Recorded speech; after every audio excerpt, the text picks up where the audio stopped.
বাংলাদেশ জামায়াত ইসলামীর নায়েবে আমির ডাক্তার সৈয়দ আবদুল্লাহ মোহাম্মদ তাহের বলছেন, জুলাই জাতীয় সনদ বাস্তবায়নে কোনো ধরনের বিলম্ব হলে তা হবে জাতিসংঘে গাদ্দারি।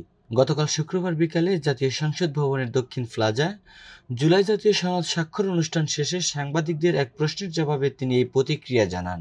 ডাক্তার তাহের বলেন, আজকের এই স্বাক্ষর অনুষ্ঠান বাংলাদেশের রাজনৈতিক ইতিহাসে একটি গুরুত্বপূর্ণ দিন। গত ৫৪ বছরে জাতি বহুবার অপশাসন ও নানা উপকর্মের শিকার হয়েছে। আজ আমরা ঐকমত্যের ভিত্তিতে একটি জাতীয় সনদে স্বাক্ষর করেছি।